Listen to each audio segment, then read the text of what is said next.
So Mitch is going to put the rifle into the shoulder now. So Jim, just take us through how he gets settled in behind the target and lined up. Okay, so you can see him there putting the butt plate into his shoulder and being very careful that it's located where he wants it to be. Just jiggling around a little bit and then just relaxing on aim at the target. Well, generally I would do it, and I think Mitchell does the same, with eyes closed, just breathing in and out and see where you're aiming on the target, and then just jiggle around as needed to get yourself aiming naturally at the centre of the target. So that's in a semi-relaxed position. Yeah, yeah. What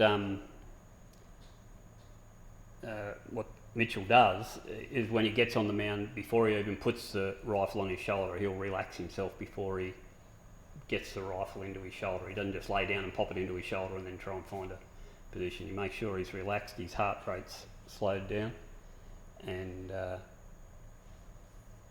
just don't rush it, sort of thing. You know, you're better off taking 3 or 4 breaths, just relax yourself and then put it in your shoulder. Yeah.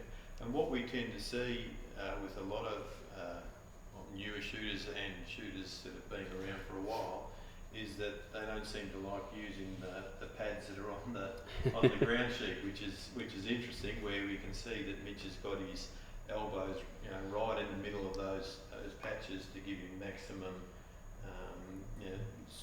position that's solid.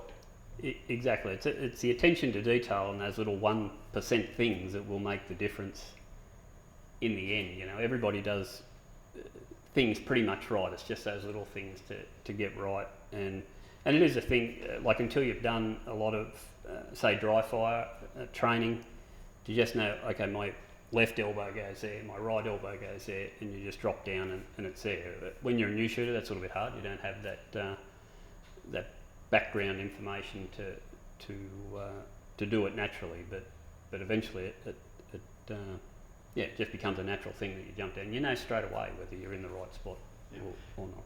And would yourself or Mitch make any adjustments depending on the angle of the shooting mound in relation to the targets?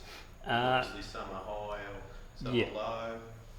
Yeah, I don't change anything on the rifle. I really rotate around my front elbow, with Mitchell's left elbow there. I would just rotate around that. If it's mound's got a bit of a steeper angle, I just sort of crawl up onto my front elbow a little bit more, and it's not very much. You don't have to do much to change the point of aim.